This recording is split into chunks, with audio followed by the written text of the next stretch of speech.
That. You're right. That saved me 2 minutes.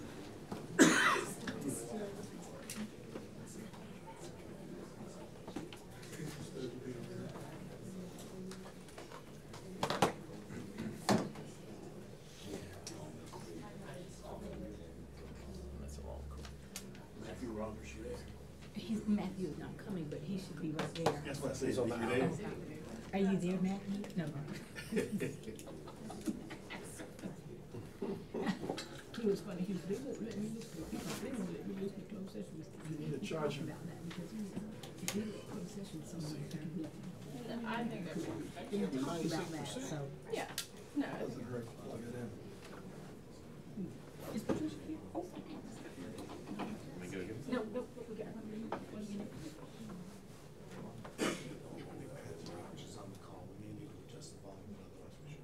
Okay, he's there. Mr. Roberts, can you hear us? Can you hear us, Mr. Roberts? I don't think he can get. Okay. Very good. Can you hear us okay?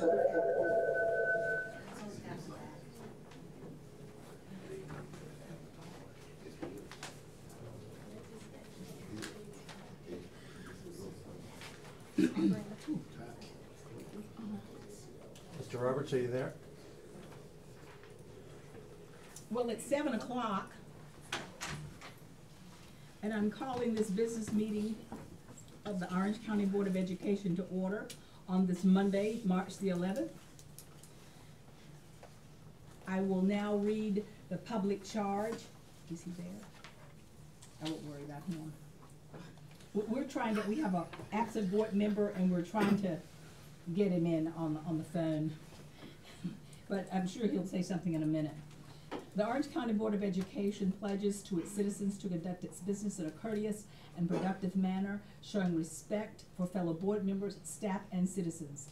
The board asks its citizens to conduct themselves with the same courtesy towards both school personnel and each other. As per board policy, Robert's Rules of Order will be used to conduct meetings. A moment of silence will be observed before each meeting. The board asks that you check your cell phones and other electronic devices to be certain that they are turned off or on vibrate to avoid interruption of the meeting. I will do it too. We will now observe a moment of silence, please.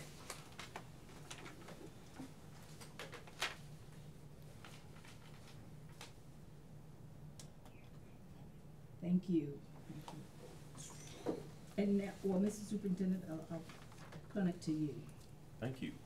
Mr. Stevens, with some recognitions this evening.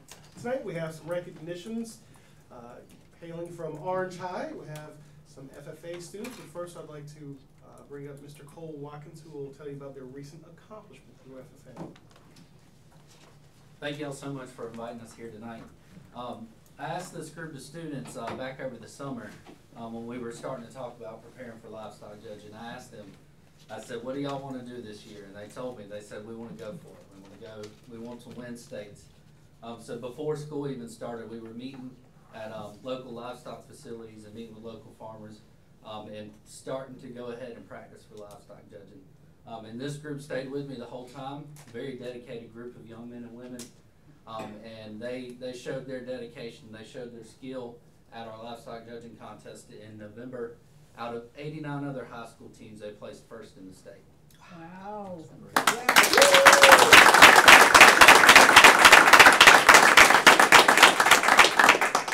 So as we're getting into the new year, we're actually starting to prepare. We're going to be the representatives of North Carolina in the National FFA Livestock Judging Contest. So we're starting here in the next month or so getting prepared for that.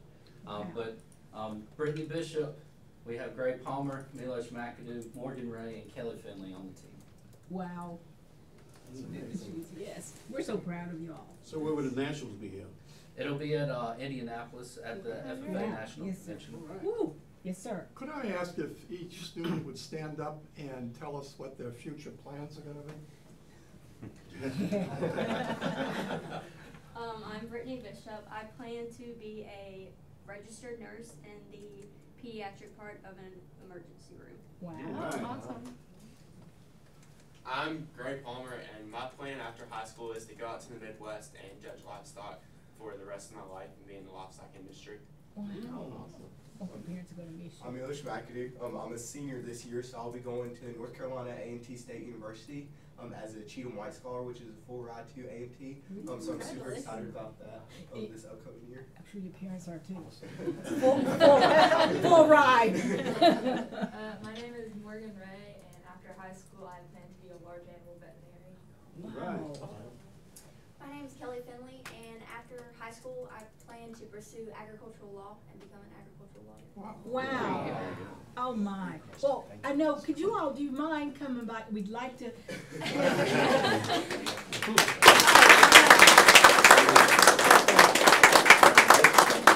It's a very impressive group of people. Just watch the chorus. Watch the chord. We have. Oh, congratulations. Good work. Oh, congratulations. Are you crying? Thank Congratulations. you. Congratulations. Congratulations. Thank you so much. Thank you. Thank you for all that you do with that. Congratulations. Thank you. Thank you so much. Wow. Thank you so much. Thank you. So, and I know you all have to go to school tomorrow. Thank you. And so, look, you don't have to sit here and listen to the rest of this. You can, feel free to walk right on out the door. We appreciate that you came here. I've been following you. I know you went to the county commissioners meeting. I saw that on Twitter, and I have been following you all. And I really, really love to go into the ham and egg dinner. Yeah. But most of all, I loved when somebody drew my name. Because I got Yeti everything. Of course I had to post that on Twitter as well. But thank you all for what you are doing for yourselves and for the district, and thank you for all of your hard work, sir. Thank you. And good luck in Indiana. Thank you. All right. Yeah. Thank you for having us. All right. All right. Thank you.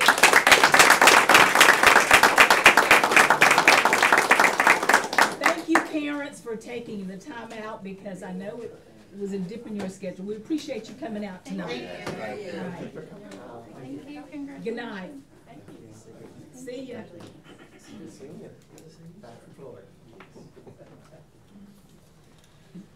Is that it, sir? All right, so that does it for our recognitions. And now, if I could get a motion for the agenda Motion to adoption. approve. Second. All in favor? Aye. Opposed? Oh, we have an agenda. Woo. I love it. Do we have any? None. All right, so, Mr. McKnight, could you kick us off with your board comments if you have any? The only thing I have is I look forward to the CTE advisory meeting on this coming Friday. I hate that I actually couldn't make the other meeting last week, but we'll move forward. Yeah. Yes, sir. Dr. H. Yeah, I wanted to give special praise to our finance director, Rhonda Rath, and the superintendent for their presentation during the budget committee meeting on Friday. I thought it was one of the best presentations that I've witnessed in 40 years of witnessing those presentations. Well done. Yes. And the staff, superintendent, work needs to be, I know you've commended them for that. After that meeting, the superintendent and I went, as Chair Stevens had asked me to represent this group, at the SAPFO planning meeting with the planning department. And I gotta tell you, I was really impressed. I think there's finally county recognition from the planning staff and the director that all these years they were refusing to count, and it's not them individually, but the program, refused to acknowledge that pre-K children in pre-K classrooms should be part of the count as for the number of people in classrooms being used in that building. And for all these years, they wouldn't acknowledge that. And would you concur, Superintendent Wirt, in saying that finally now they're yielding on that point. Yes, sir. It appears that way. That may not sound like much, but I'm gonna tell you it's significant, because that leads into the next thing, okay? And I hope the superintendent has further comments to make on this when it comes to superintendent comments. I was stunned to be sitting there, because we have not had an elementary school to be constructed on our CIP. But they're telling us now that we're gonna need an elementary school based on legislative action in reducing class size by 2023, right, Dr. Wirt? Yes, sir. That is hugely significant. That's a 4-year window. Wow. You know, it takes a couple of years just to plan a school and hire architects and do this and do that. So now they're telling us, and I found the staff very refreshing. It's no longer one person telling you what you're gonna get, but it was a group of people sitting at a table from county planning telling us this, that yeah, you guys are gonna need another elementary school in 2023. So the superintendent was ready to answer their questions. I threw in some historical backdrop that was necessary, praised the chair of the county commissioners because I think she's becoming a guiding light on this, and this is good. And if anything, we need to start thinking of another elementary school as we work on our student assignment and everything else we're trying to do right now, and looking at our aging facilities. And then there was an interesting concept brought up about a swing facility. And I'll leave that to the superintendent if you would explain a little bit about that. Sure. On how, if that were to be geographically located between both school systems could shut a school down, send their kids to the swing facility for a year or two, while the new facility was being deconstructed and constructed. So you wouldn't have turmoil everywhere. Because both systems are looking at some serious renovation needs in both systems. And then I have to admit, the most enjoyable part of the day then ensued at Grady A. Brown Elementary, and I think Brenda, you were there earlier. And I was to read to a group of second graders, so I decided to turn it into a half Spanish, half English session. I was really impressed with those kids. The Grady A. Brown kids. I know all of our kids are impressive. Everybody was super duper on target. While there were native Hispanic speakers in the group, there were other kids, Anglo kids, who obviously had been learning Spanish as part of their Orange County school system training. And we went through some simple sentences and the greater meaning of those sentences. And then we read Ellison the Elephant, one of my favorite books. And the one thing that really struck a chord with me was dealing with the fact that all of these young kids, Ellison's mama, Mrs. Elephant, took care of little Ellison. And when asked the question, how do you all feel about your mothers? The love that came pouring out from those kids was enough to bring a tear to your eye. The children love their mothers, as we all do. And I think it was a great tribute to motherhood via Ellison the Elephant. And if life were just so simple as learning how to toot, as Ellison did, we'd all be better off one way or the other. Thank you very much. Thank you. Can I ask, Mr. Roberts, are you there? Okay, so he must not be, because before when we said it, he'd respond. Go on, Will, I'm sorry. Hey, thank you. So just a few items. The FFA in the county was able to go to the breakfast for Orange. The appreciation dinner was very well attended, and was glad to see all the wonderful things they're doing, and also looking forward to the livestock show coming up. Oh, yeah. Also got the opportunity to meet with the Cedar Ridge FFA and their dinner. Wonderful setting, got to see a lot of the progress, and you know, got me thinking about the barn project and things we're wanting to do there. So glad to see all the involvement there. Got to attend a play at Orange High School. Very talented kids. The choral program, very amazing. Attended the community conversations, looking for input from our community and concerns and what areas they're most concerned with. And on the lighter side, as part of sharing cultural, Mardi Gras. Mardi Gras was this past Tuesday, or Fat Tuesday. Was able to share with several of the schools where my kids attend, cakes with their French classes and such. Brought one to central office and Thank you. Yeah. and Patricia, I understand you got the baby, so You did, did good you? luck for 1 year. I did. So definitely happy Mardi Gras to everybody, and that's it for me. Okay, great. Patricia got the baby. I walked in on a conversation where they were talking about cutting the baby out, and I was like, what? And then he's like, anyway. The new CTE class. So it has been a busy month of meetings and conferences. The School Board Association hosted its first equity conference at the end of last month, and it was a really great opportunity to learn about the history of public education in North Carolina and hear from leaders about how we can continue to work to tear down structural inequities in our district. Mr. Atherton and I attended another school board training called Board Officers Academy, where we discussed the role of board members and particularly how important it is to establish norms and maintain professional conduct as board members. I was fortunate to attend the FFA appreciation dinner also, and I was really impressed with to hear from the students and talking about their projects and watch the way they facilitate meetings. It was really cool to see them in action. They're super impressive. Commissioner Price invited Brenda and I to speak to the Northern Orange Democrats this past Saturday. There was a really good community turnout, including 2 of our Cedar Ridge High students. We were able to share information about redistricting, the equity policy, our resolution in support of immigrant students, as well as answer a lot of questions. So it was really cool to engage with the community in kind of a casual conversation. And our chair did a great job there. Thank you.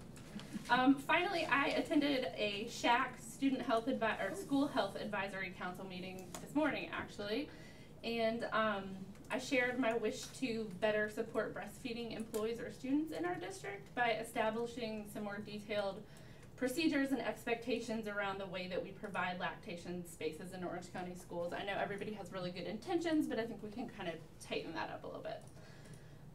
Valerie Green and Richard Lewis also shared that they have been awarded 2 grants in the total of $6,000, which is really exciting. Rhonda, she wanted me to tell you she's in the process of declaring those, but they were just announced. And those funds will be used to support future SHAC initiatives. That's all. That's exciting. Yeah, it was really exciting. I think the only thing I have to report is the equity conference from the School Board Association, which I mentioned last time. I think it was really, really educational, really exciting to be in a room with a bunch of other people who are interested in that. Oh, all right. So I attended the Durham Orange Junior League Community Leaders Breakfast last week, and I have a couple of takeaways from that. The 3rd annual essay contest for middle schoolers is coming up, and this year the focus is on healthy living and barriers to healthy living, and the winning student and teacher, the teacher will get $100 to do with whatever he and she would want to do, and the student will get $400, the winning student will get $400 to carry out his or her healthy living project, whatever they write about in the community. And I'm going to put information in all of your boxes, because you know I'm notorious for getting something for everybody so you'll know what I'm doing. Because they're going to also, Junior League is also sponsoring Touch a Truck, and children love that. So it's the Durham Orange Junior League, and it's an educational opportunity. And on Saturday, as I attended the 10th annual spelling bee, and we had 10 spellers there, and 2 of them made it to the championship round. Oh, I know. And our last speller made it to round 10, and it was a young student from Hillsborough Elementary School. It was gut-wrenching. I mean, it always is for me, and it has to be for the students as well. you know, you're sitting up there under those hot lights, and some words I was like, I don't think I've heard that word. So they did a phenomenal job. Hillary shared with you that we shared our resolution, and we got an applause on Saturday once we shared that resolution for immigrant children. There was a lot of community support around. A lot of community support. And what I wanted to share with you is we had that student from Cedar Ridge High School that was there, and she presented a petition for everyone to sign in an effort to entice a presidential candidate to come to Hillsborough. So whether or not you support that candidate, I really supported the idea of that student getting out on a Saturday, and she had two boxes of pastries put beside the petition. I said, a good bribery, young lady. So I told her that I applauded that because, you know, I have a high school student. And then someone said, do you think you can, that'll happen? I said, that's beside the point. She's at least getting this petition out, and she's out in the community trying to get people to sign it, and I think that's very encouraging. And as Dr. H mentioned, I had the pleasure to go to Grady A. Brown. I wore my tall red and white hat. And I also went with green eggs and ham, and and ate it. And of course the students and the students were going, well, the impetus was that the day before I was in a neighboring school district, and I walked down the hall and goes, what is that smell? And they had carted in green eggs and ham for all of the students. And I thought, great idea. So, I got my little food coloring and scrambled up some eggs, and didn't force the kids to eat. I ate it. But they were all fifth graders, and they thought, they went through the ew as I was eating green eggs and ham and reading the book. But it was fun for all of us, you know. So you get a picture of that? Oh, somebody, how could I have taken a picture? I was busy reading with my, big hat and everything. So, I did go to the equity workshop. I love the framing, the equity conversation. The consultant, Mary, was phenomenal. I shared the slides with the superintendent and our attorney. I think they need good information as well. And I have one last piece. There's been some talk about having reorganization before July, and because of some summer activities, I will be in contact with board members. We'll talk about that, but we know that policy 2200 dictates when we'll have it, what we'll do. We would have to make adjustments, but we will more later. I just want board members to know that I'm not ignoring the conversation. But we will talk about whether or not we'll do reorganization early or not, or whether we'll just leave it as is. All right, thank you. Mr. Superintendent, it's yours. Thank you. Will you share about the pop-up museum over spring break? I will. I'm sorry to interrupt you. You can just tag it to the end, but I just think it's exciting, and I forgot to mention it. Does he have anything? Oh, Mr. Roberts, do you have anything to share? Are you there? Not there. It feels like an owl sitting there. That's what it is. It does look like it. That's what it's actually called, is an owl. Well, there's a reason for that. Yeah. It looks like one. With the eyes and nose, doesn't look like an owl. All right, well, I was giving you an opportunity to, you can text your comments in, Matthew. All right, he's not saying anything. That's okay. So I'll do that first. Okay, thank great. you. No, that's great. So we've had the opportunity to partner and have a pop-up children's museum that will take place during our district spring break at Hillsborough Elementary School. Just to give you an idea of what that is, a Kids Zoo community pop-up museum has a focus on STEM education, the arts, child health, and emerging literacy. The museum inspires children and adults in their lives to learn through creative, purposeful play. Kids Zoo is planning a new children's museum designed to serve children and families throughout our region. We invite families to come to our free week-long pop-up museum at Hillsborough Elementary to enjoy hands-on activities, programs, and performances, and to provide insight and input on how a new children's museum can best serve kids and families throughout Orange County. So I think we can publicize the calendar that goes along with that, and our families that are here during spring break can come out and enjoy that together.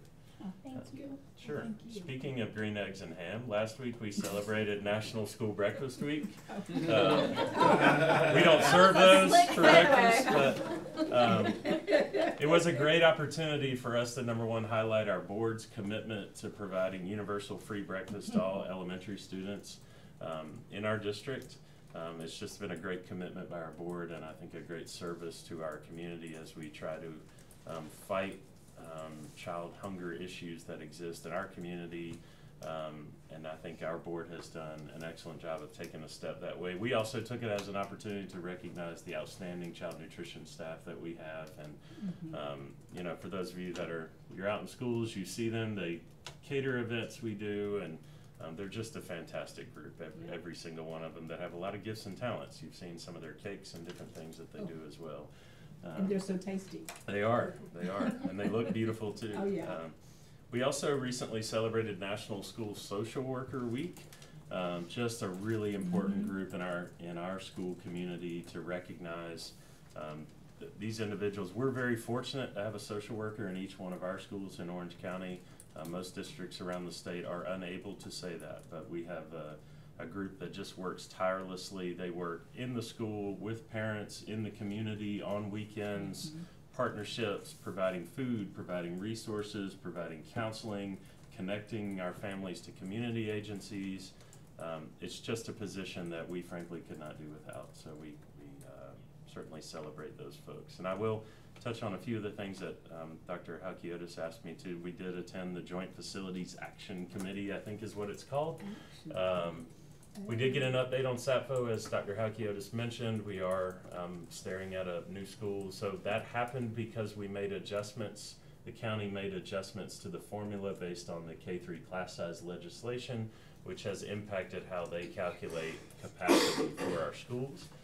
That draft has yet to be approved by the Board of County Commissioners, but it does show us needing a new school in '23 and Chapel Hill needing a new elementary school the year before that. So it certainly accelerates that path from in recent years where SAPFO has not shown we've needed a new elementary school within 10 years. That has certainly been accelerated. We did share with them the work we're doing around student reassignment and how that too may impact SAPFO and calculations. There was a lot of discussion about adding on capacity to existing schools while we do renovations. We have some of that in our out years, and even with our bond planning, there was some facilities where we talked about adding capacity, but we certainly have some unique situations too where we just have a lot of renovations at particular schools. Dr. H mentioned swing space. That is a concept that's used often in a lot of large school systems where you're building multiple schools and you need sort of a satellite campus where you can transition schools out and schools in. Functionally, I'm curious how that would work between two school systems and where an adequate space would be for us, but it is a concept that other systems have used at times that has proven to be fairly positive when you're having to do major renovations. If you just think about the work we're doing at Orange High School right now, and we're transitioning wings at a time into a large mobile unit structure so that we can do our geothermal work. Sometimes renovations call for you to kind of hit the whole school at one time, and you can't phase it quite the same, which is typically when swing space type efforts happen. Jonathan has heard the term swing space a lot. That's my update. All right. Thank you, Ms. Stevens. Thank you so much, Superintendent Wirt. And now to the consent agenda. Can I get a motion? Motion to approve the consent agenda. Second. All in favor? Aye. Opposed? The consent agenda has been adopted. Thank you. And all right, so thank you very much for coming on up, Ms. Cunningham Brown. We're going to get the state of the teaching profession in human resources update. Good evening. Good evening. Chair, Vice Chair, Board Member, Superintendent Work, and Community. I want to give you the OCS State of the Teaching Profession and HR update for this evening. The presentation examines the data from the North Carolina 2017-18 State of the Teaching Profession in North Carolina report. The intent of the report and presentation tonight is to bring awareness to the board and community on the state of the teaching profession in the district. The update examines local teacher turnover data and the reasons why teachers leave the profession. The state of the teacher profession update provides an overview that includes teacher effectiveness, recruitment, attrition, and mobility data. District vacancy information is also revealed by level and by subject. Further, the presentation outlines the recruitment strategies for the district for this spring and details the recruitment job fair calendar for 2019. In summary, the presentation concludes with identifying future programs and initiatives aimed at enhancing our teacher pipeline and that focuses input on other hiring best practices. The first slide is an overview of the state attrition by teacher categories, experience, beginning teacher, and lateral entry teachers. I want to call your attention to the supplementary report that I shared with you. If you look at page 19 of the State of the Teacher Profession Report, the state report, it talks about experienced teachers, and it talks about the recoupment.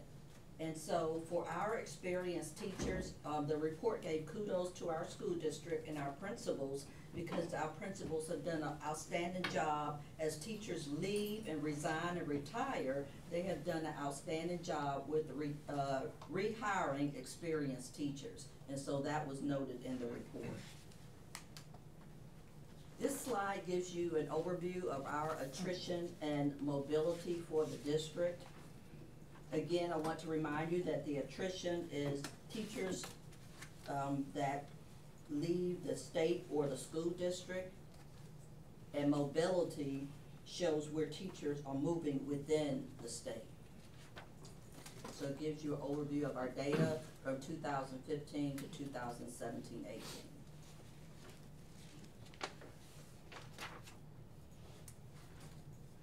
This particular slide shows the attrition and the reasons why people leave the profession. So there are 29 different categories, and then they're consolidated into different areas. For example, for personal reasons, what is included under the personal reasons category would be a career change, continuing education, disability, relocation, and teaching in another state. Another category I wanted to call to your attention is the beyond the control of the LEA. What is that? That is typically retirement. So that's retirements with full benefit, because that's considered something that the LEA would not have control over. Want to call your attention? Excuse me. Yes. Oh, sorry. Are we asking questions sort of as we go? Okay. What would be like teaching in another school district, like moving to a neighboring school district or something like that? Yes. Which category would that be? That would be in teaching in another state.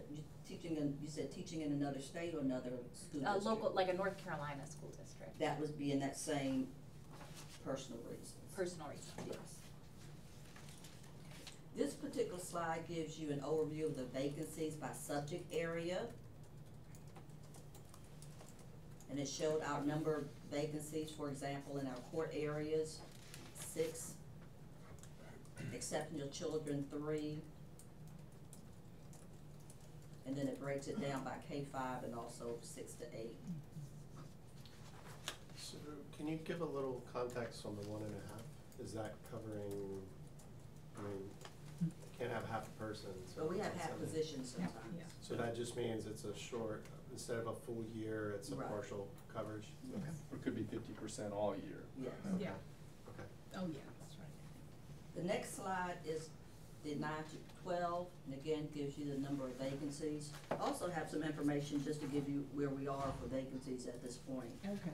We have 1 Spanish opening, we have 2 counselor positions, I'm just gonna give the core teaching positions. All right. We have 1 nurse position, 1 lead teacher position, and 2 EC teacher positions at this time.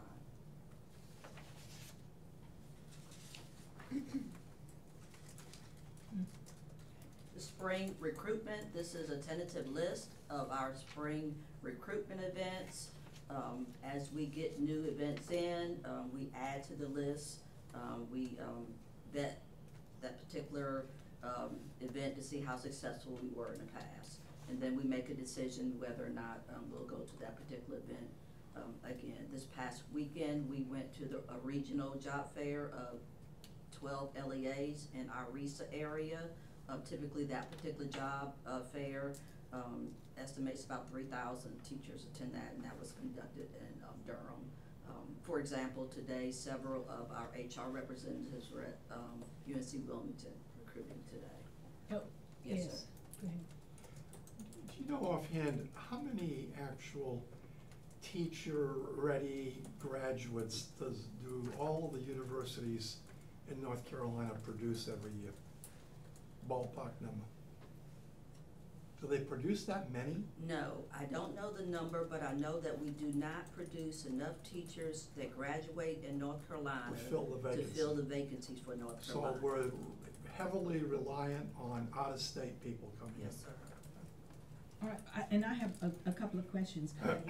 You read to us one nursing position, 2 counselors, 1 Spanish. Are these positions being advertised for right now? Yes, all Okay. these positions are posted. Okay, Yes, okay. ma'am. And the other, you said that somebody went recruiting somewhere?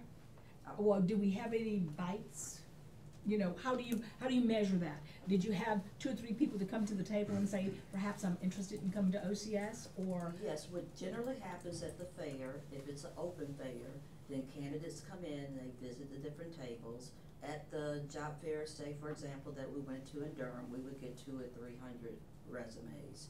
From the 200 or 300 resumes that we get, then we would vet the resumes, we send out a welcome letter, we identify candidates that we want to bring back in. We explain what the application process is, we talk about licensure, if that's a concern. Mhm. So, and then our principals, several of our principals was at the fair, so they identify candidates that they would like to specifically interact with as well. Okay, yes, sir. And each job fair is run a little bit differently based on the university or the organization that runs the fair. Sometimes they are open, you're interacting with candidates, they're handing you their resume, it's sort of a short conversation. At many of the universities, you have this sort of open time to interact with candidates and try to entice them to come back and interview with you, and then there's a set time during the day where the candidates choose what systems they want to interview.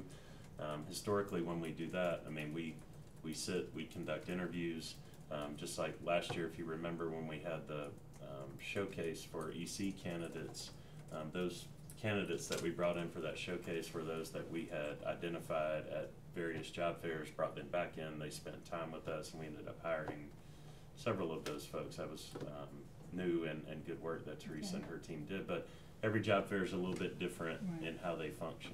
Sometimes we get the resumes ahead of time and we schedule our interviews. Yeah, that's what I was wondering, because it would be great if you could just have it done. So Some give us a whole CD or the whole list of everybody that attends, so then you can reach out to everybody. But like most LEAs, the focus, It's okay, I had a question, so, over 50% of the vacancies are in the EC area, it looks like. I mean, it looks like a significant number. Is that because of high turnover, or, I guess the follow-on question is, I know we've discussed in the budget committee about looking at TAs to teaching. Is that gonna be a targeted area to try to help with that, or? that is always a targeted area for special ed to grow our own. We have several in the pipeline now in different programs. The alternative program next year will offer special ed for the 1 year fast track, but currently we work with all of the university preparation programs, and several of our TAs are already in programs in special ed. Would they be eligible for this other program even if they're already an existing one? I mean, I know I'm getting ahead of what it becomes, but I would hate to, preclude them just because they are headed down that path, I guess. It'll be a decision they have to make. I mean, it's 5,000 for 1 year. They'll have to decide whether they want to pursue that, Okay. or depending on where they are in their program, they may want to stay with the program that they've already in. But they'll have an opportunity to make that decision. But 1 in every 8 teachers is a special ed teacher in North Carolina. So I think that's a good point for consideration. If we have somebody that's a TA that's already in a program, I mean, if we can help them in some way, make some, 5K available through that program, I think would make sense, given the huge shortage in this area. Right. But I think that budget, the way it's presented right now, would give us the flexibility to do that, right? So Okay. we might have 3 or 4 that wanna go through the LATP program, and then we may have some that we could support in a current program, and then that budget would be flexible that way. Yeah, I'm sure every bit would help. Yeah. All right, thank you. Before we move forward, Yes. So at the beginning of this year, were all of the, I was just looking at the other side, the exceptional children positions, were they filled? At the beginning of Yeah. the year? No, we walked into maybe about 3 or 4 openings. So we still have 3 We vacancies. had 3 vacancies at the beginning of the school year. They may not be That's the within same ones, Dr. yeah. H. Oh, okay, but Oh, yeah. do we currently have 3 vacancies? We currently have 2 ECT It's 2. vacancies. We currently have 2. 2. Yes, sir. Not the same ones from the beginning. You know, of the that's a year. hard program to find the substitute teacher for.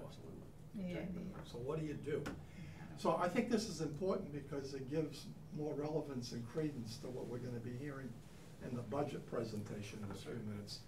So we need to do something special to attract people to EC teaching positions, is what it boils down to. And they historically in this state have had the highest turnover rate of any area And in continue to education, have and it. continue to have it.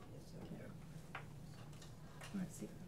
And I think that's a national trend too. Yes, So it I'm is. wondering, like, Yes. have we looked at what the roots are of that? Because, it's one thing to find folks, and it's another thing to keep them in the ways that we're supporting them. Do we know what the root issues are with the turnover? For special ed For teachers, special I think education. it's the nature of the It's the nature of job. And, Burnout. It's yeah, burnout, the yeah. burnout, the nature of the job. You have different types of special ed teachers, so sometimes you see an additional turnover maybe in the severe and profound as opposed to maybe the general curriculum area. So we see some of that in our turnover data as well. But it's also, the flip side of that is that folks know they are in high demand, so Yeah. they can Move also around. Yeah. seek out, an option that is Right. more appealing to them, pays more, whatever it may be, because when they're effective in that role, they are in incredibly high demand. Exactly, and especially when you have other districts that are offering sign-in bonuses and other incentives.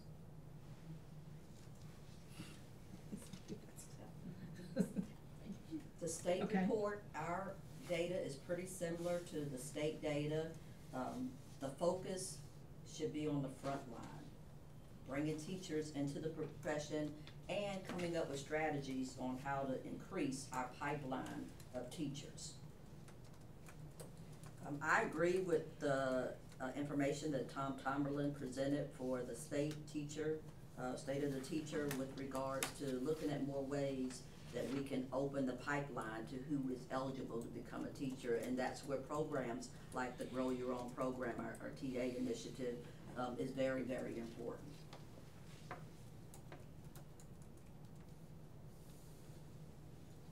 Dr. H, to your point though, if you look at that, you don't have to look at it now, but in that state report, there is a measurement there around recoupment, right? Yes. Which means that when we lose teachers from our system, and then you're able to hire teachers from other school systems in North Carolina that are qualified, licensed, that sort of thing, that we're in the top 5 in the state from recruitment. So we do have success that when we have vacancies, being able to fill those vacancies with highly qualified individuals from other LEAs within the state, which I think also speaks to, the local commitment that's here from a supplement standpoint that makes us very competitive, especially with districts west of us, which we have a lot of success trying to poach individuals from Alamance County and others. So, and I don't apologize. This particular slide just gives you an overview of our Grow Your Own program for the 2017-18 school year and the 2018-19 school year.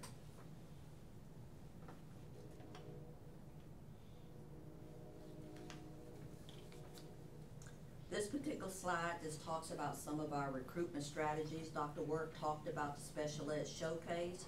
Our plans this year is to enhance the showcase and make it not just EC EC prospective candidates. So as we're going around to the different job fairs, we're identifying high flyers and top talent, and they will also be invited to come to the showcase with our principals to talk about hiring opportunities.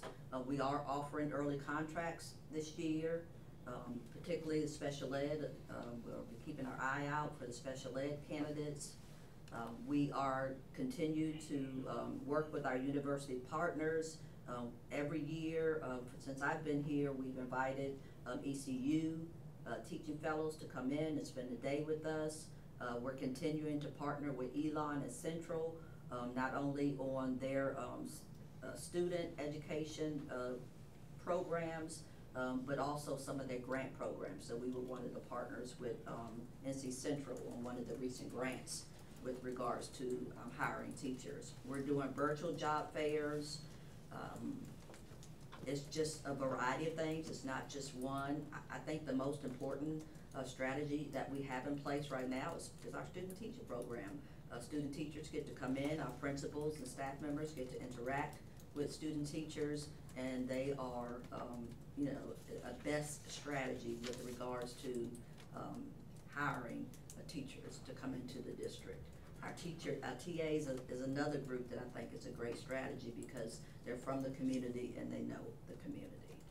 Other strategies, we use different teacher resume sites to vet resumes and to look at resumes. Some of the resume sites are general, some may be diversity related resume sites, some might be career specific resume sites that we make sure that we're kind of looking at those sites to see what candidates that we may be interested in. Yes, sir. What is SOE partnership at Elon? Students of Education. Oh, it's cool. Sounds logical enough. Yeah, Will.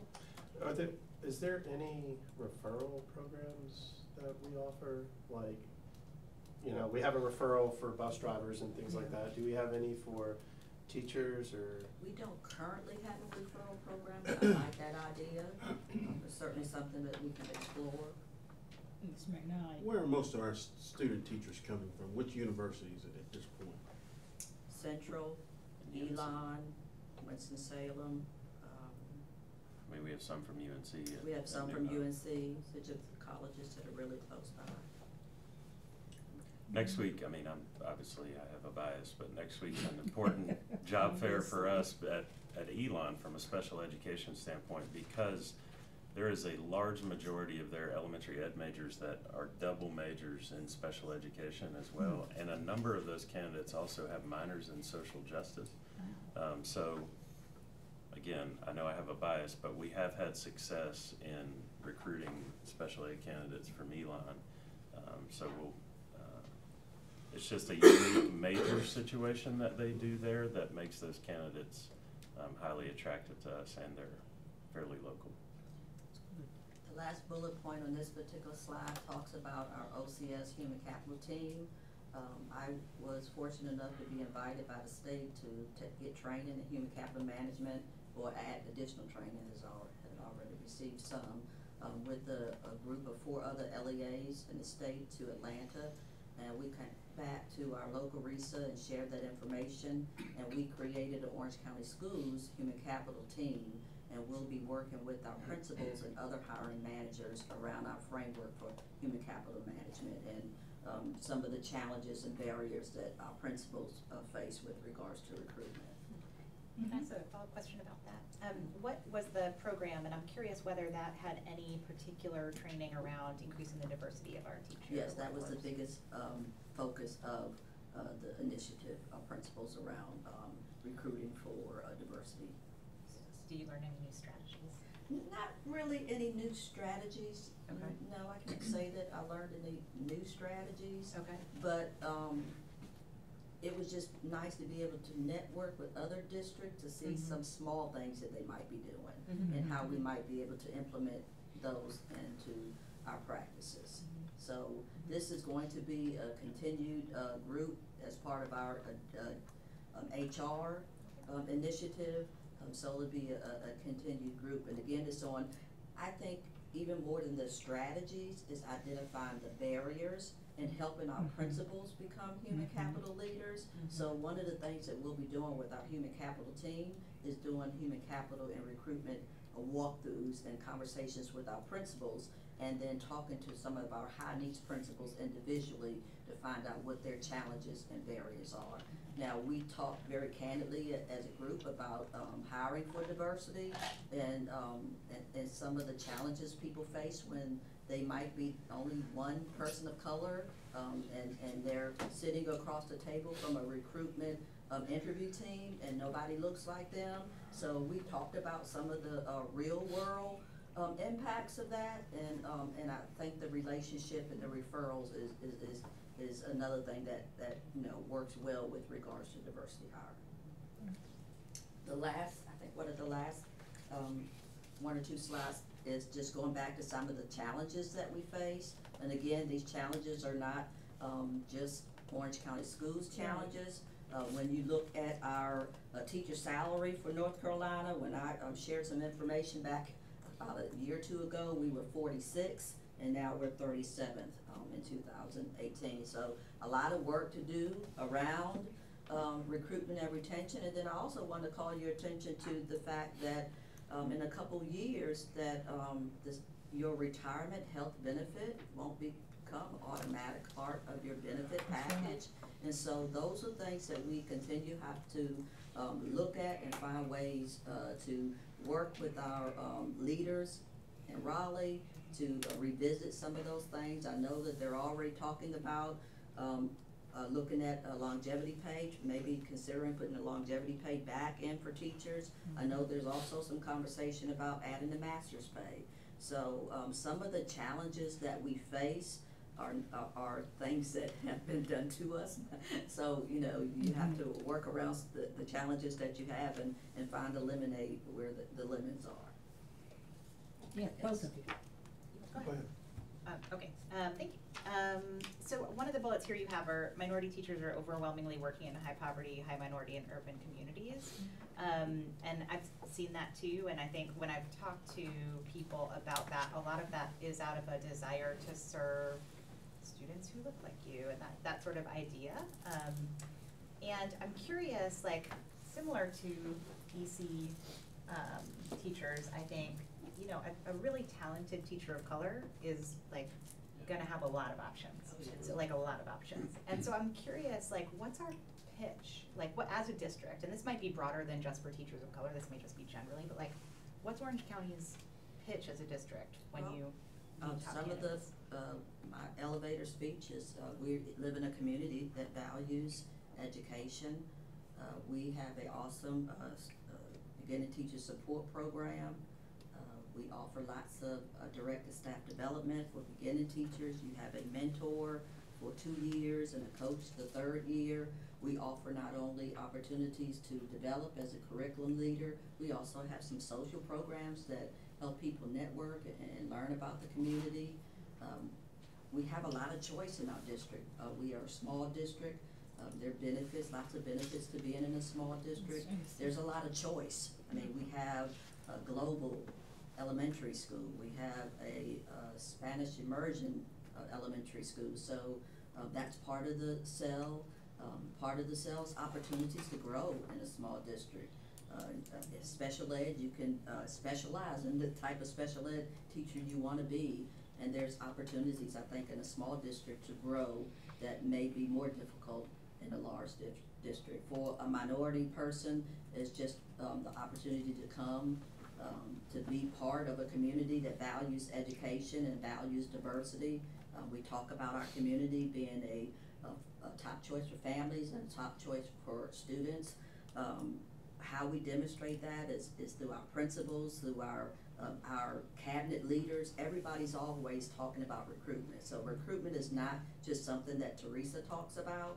recruitment is something that all of our leaders in the district talks about with a lens for equity and the need to bring more diversity to our district. So those are some of the things that I talk about. I talk about the benefits. I talk about my experience. I'm a person of color, so I talk about how embraced I've been since coming to the district, and I feel like my experiences are valued and my talent is valued, and so those are some of the things that I talk about. Okay, before, I know Steve was gonna speak, but Todd said he wanted to speak to something that she was saying, then Steve, then Hillary. Okay. Just a quick follow-up. I think that's a fair question, and I mean, Teresa, I've heard her give her spiel and in person at events. I do think this is a time for us to reframe our pitch, right? Because of a lot of things that have occurred recently and will be occurring in our community, right? So if you study a lot of the research around diversity strategies right now and where it is successful, there are some things that are similar, right? There's some things that we've already done, right? Mm-hmm. Creating a student pipeline to becoming teachers, growing your own. Like, those are two things that you find in diversity recruitment research all over the country. The other thing you find is having clear goals around diversity and that are communicated to your public, right? So one recruitment tool for us that is going to help us into the future is effectively communicating our equity policy and the plan that will be associated with that, because that we understand that as we communicate with candidates of color, being able to share, this is what our board believes from a policy standpoint about equity, and here is our plan about how we intend to improve that in our system. When you look at the research, those sorts of things are important in the recruitment process. So I think we're like right here in a really critical time to where our sales pitch, especially to candidates of color, can really change, because of we're going to be able to really say, like, this is what we value as a community, and here's what we're going to do over the course of time to improve outcomes, to improve diversity in our workforce.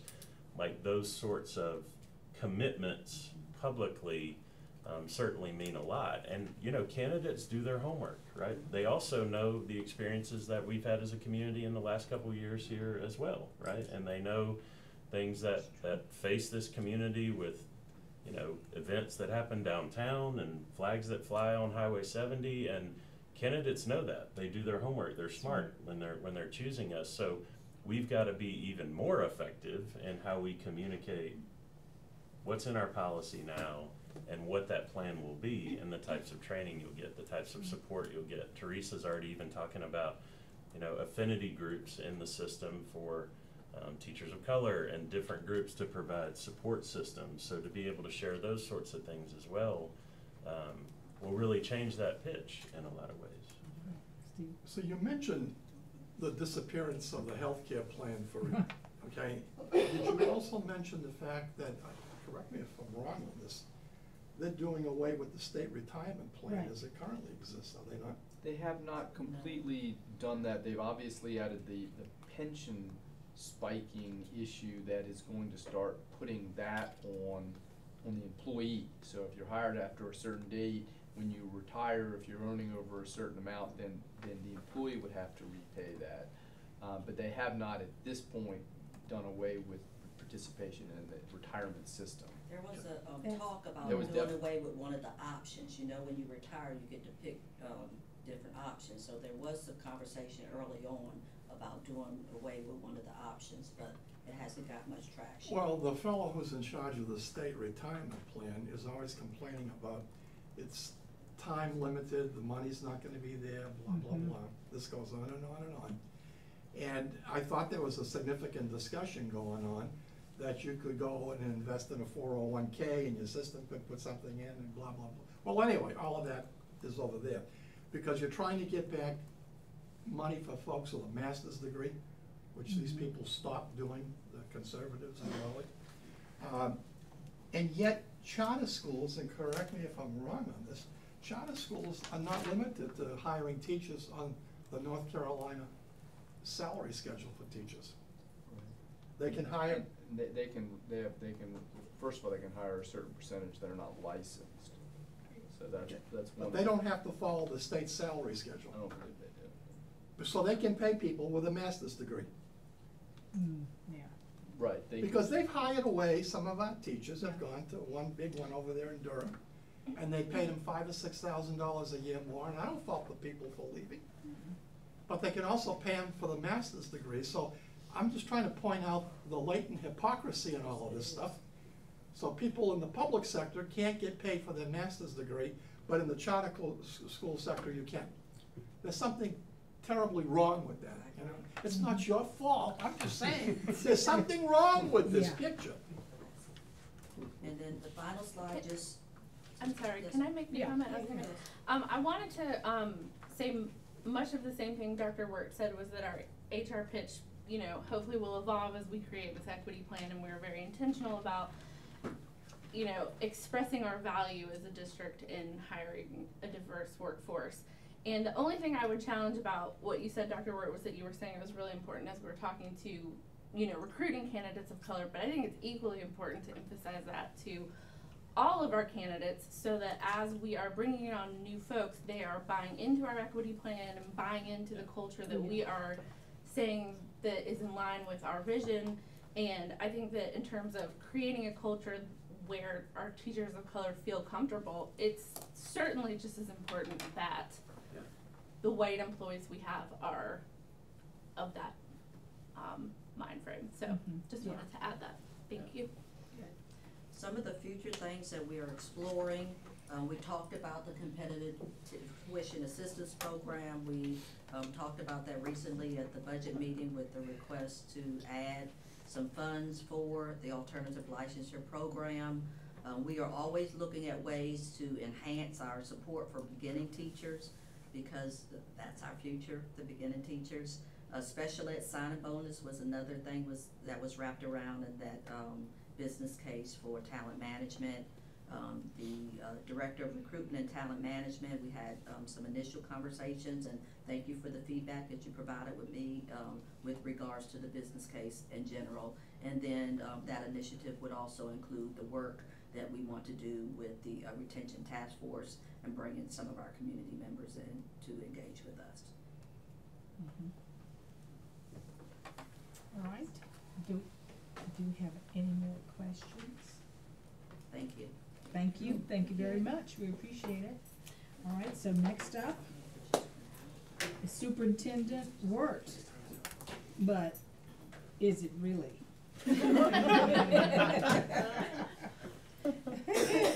There's a superintendent's recommended budget, but is it really? By Rhonda Rudd. Right, but is it really? Is Mr. Roberts on? Has he ever gotten Well, on? let's see. He's listening, I'm trying to make sure his audio is coming through. Because I was checking my phone just to see, you know, how to see if he was texting or whatever, how people do. Are you there, Mr. Roberts? Brenda. Oh, yes, Matthew, it's so good to have you here. They finally got the audio to where I could hear the conversation, and I've been listening. There hasn't been anything I needed to chime in on. Okay, thank you. So now I'm good right now. Okay, now we get it. We're getting ready to start our 2020 superintendent's recommended local budget. So just follow along, and I'm glad to have you here. It's 2 pages. It's 2 pages. She said it's 2 pages. Oh, it's 2? It's 2 pages. They were. 2 pages. That's probably taking everything, Will. Being twice as efficient. Thank you. Walked in, we made some updates and some changes Okay. from the budget committee, so Okay. that's what we have shared with you Okay. there. So we'll talk about that when we get there. All right. Hopefully you will find this presentation exciting, and I know I'm excited, so I'm we'll get to excited. it. So, good evening. Good evening. Tonight, for information and discussion, is the superintendent's recommended local budget for the fiscal year 2020. This recommendation is a cumulative work of input and discussions received from the Board of Education, the Budget Committee, staff, and leadership. The superintendent's recommended local budget is developed utilizing the Orange County Schools Strategic Plan as its roadmap. It is our intent that this recommended budget is reflective of the Orange County Schools vision, a public school system that prepares all students to be creative, constructive thinkers who become healthy, productive, and responsible members of our community and the world.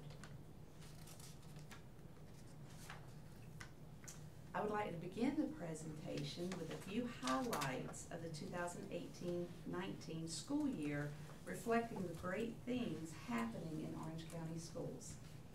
We have 10 schools that have exceeded or met growth. We increased bus driver pay and implemented a referral incentive. We implemented a dual language program at New Hope Elementary. We served over 5,700 breakfasts and 8,400 lunches as part of the summer feeding program. And we unanimously adopted an equity policy reflecting the collaborative work of the Board of Education and Equity Task Force.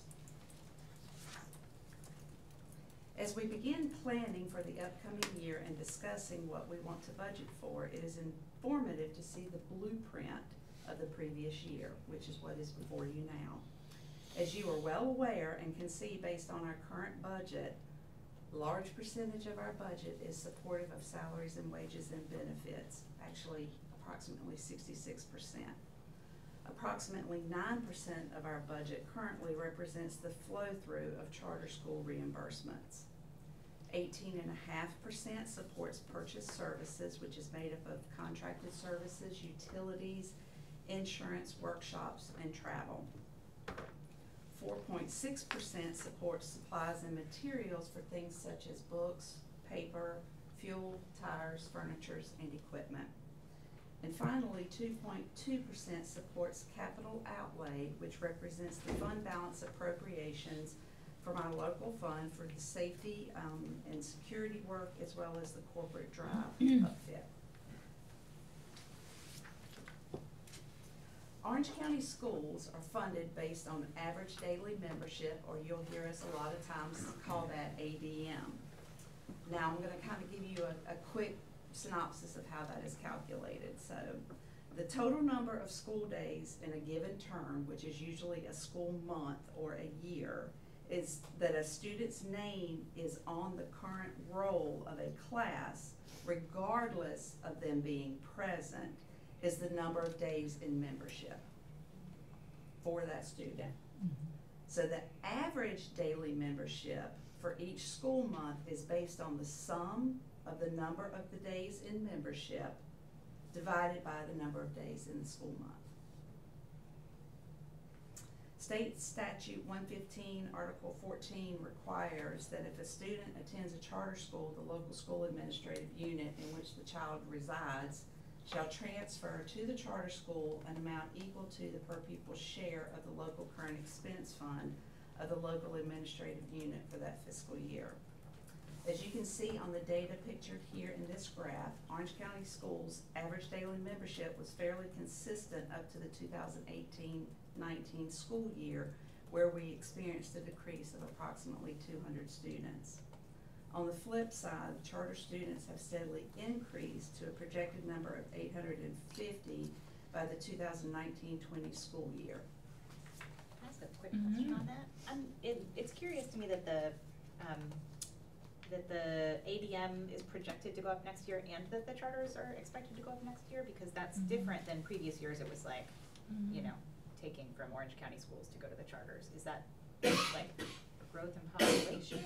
Or? We are projected to have a growth of roughly 46 students in our average daily membership. And we're going to talk a little bit more about why and what this looks like in the next couple of slides. It's also hard to speculate. You know, some of our charters that we feed are reaching capacity themselves, so the rate at which they may be able to accept students against the rate at which we're going to grow, you know, that you can see both of those go up at the same time a little bit, because they're, at least one is very close to capacity right now. So now I want to spend some time to share with you that the decreasing average daily membership is something that is being experienced across the state of North Carolina. Here you will find a heat map of the state of North Carolina with all the counties that are located in the state, reflecting the change in average daily membership. Beginning in the top center, you will notice many counties colored in dark blue and light blue, which represents growth for the time period of 2003-04 to 2008-09. As we shift down to the left and look at that heat map of the period of 2008, 2009 to the 2013-14 school year, you can begin to see that more counties are popping up in yellow and orange, which represents negative growth. And then if you then go on to look at the period of 2013-14 to 2018-19, you see an even larger percentage of counties in the state that are in yellow or orange, which is reflective of negative growth, and less counties in the blue. Rhonda, I have one quick question on that. Yes, Even sir. though our surrounding counties, other than Alamance County, are showing the decline, when you get to the 2018, we're neutral, since it's in white for Orange County.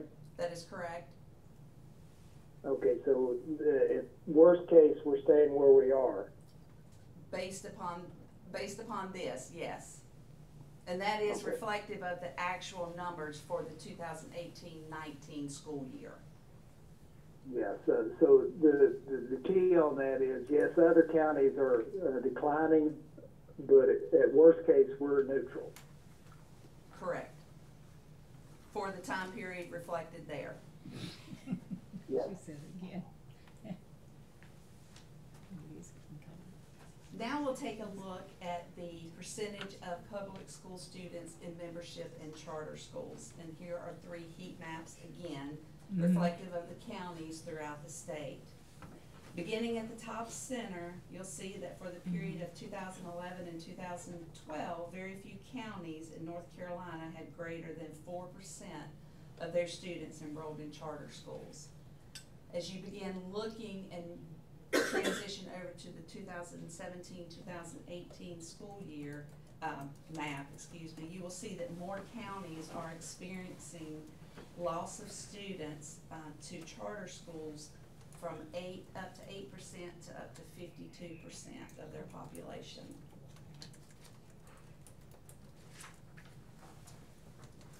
We'll dive a little deeper here, talk about how these numbers are calculated. Aggregate total enrollment for North Carolina is determined by the size of the cumulative 13-year birth cohorts combined with the amount of out-of-state born students. So based on birth census data and projections, you can see here on this data that this cohort size steadily increases until the 2017-18 school year, and then it remains relatively constant.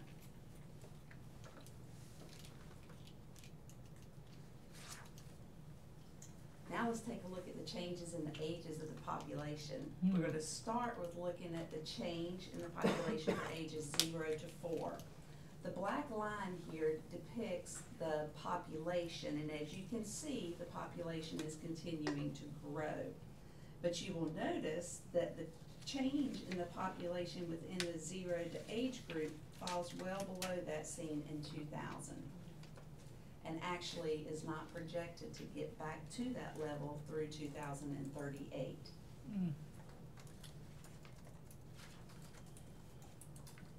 Going on, let's take a look at the change in population in ages 5 through 17, which is our projected students.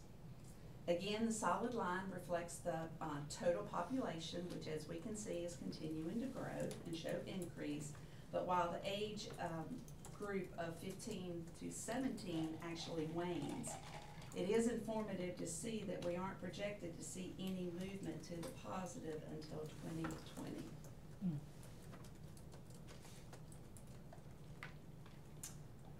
A final and important piece in telling the story in those students in telling the story is in those students that are enrolled in either home, charter, or private schools as well.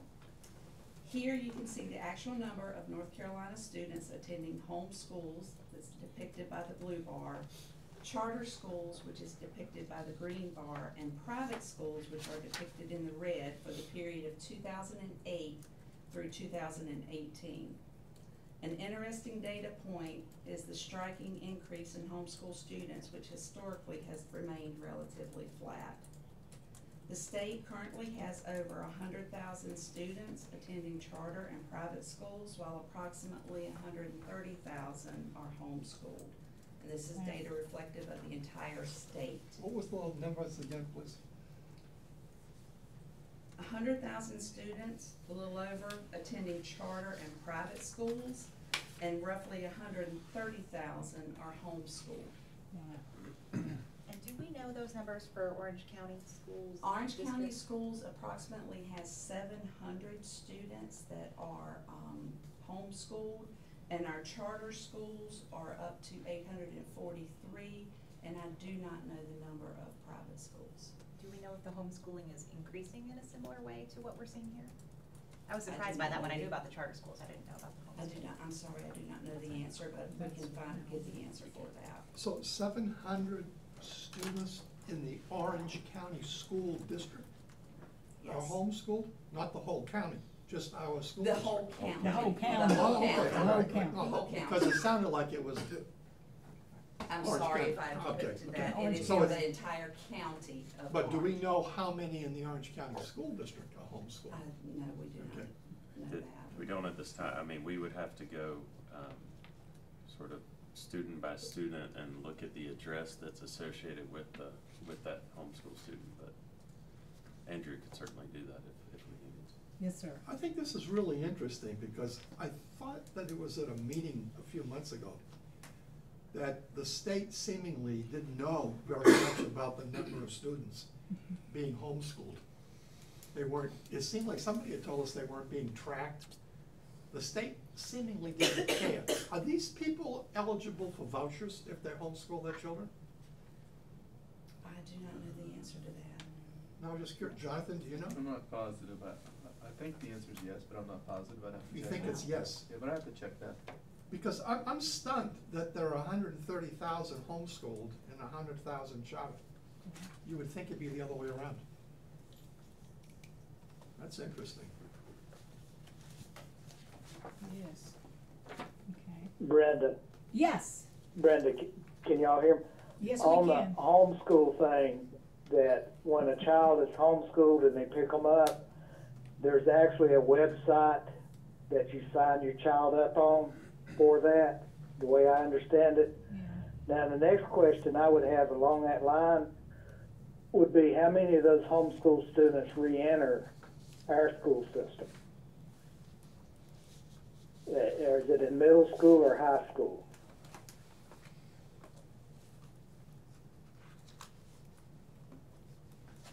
We'll have to try to figure out how to get that information, Mr. Roberts, but we can take a look at that.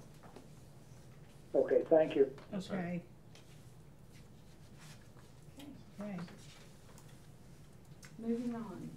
The next two slides are going to focus on the membership demographics by race. And this first slide here, of course, is reflective of the entire state of North Carolina. The line chart on the left reflects the change in student membership by race for the period of 2011 through 2019. The colors there, the very top line is orange, represents the Hispanic. The blue line, which is the second one from the top, is the Asian population. The black line, the third one, represents the black population, and the last line on the bottom there is the change for the white population. The bar chart on the right reflects the percentage of student membership by race for the 2011 year in comparison to the 2019 year. So you can see the change in the percentage of the total membership makeup for those populations. The 2011 year is represented in blue, and the 2019 year is represented in orange. And again, I know the print is small, I apologize, but the first one is the Asian, the second is the Hispanic, the third is the black, and the last one is the white.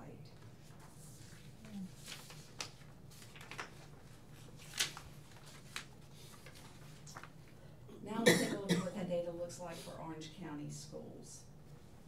Again, the line graph on the left reflects the change in membership by race for the period of 2011 through 2019. And the color lines correspond the same as the previous chart. The orange is representative of the Hispanic, the blue Asian, the black population, and the green the white population. The bar graph on the right reflects the percent of student membership by race for 2011 in comparison to 2019.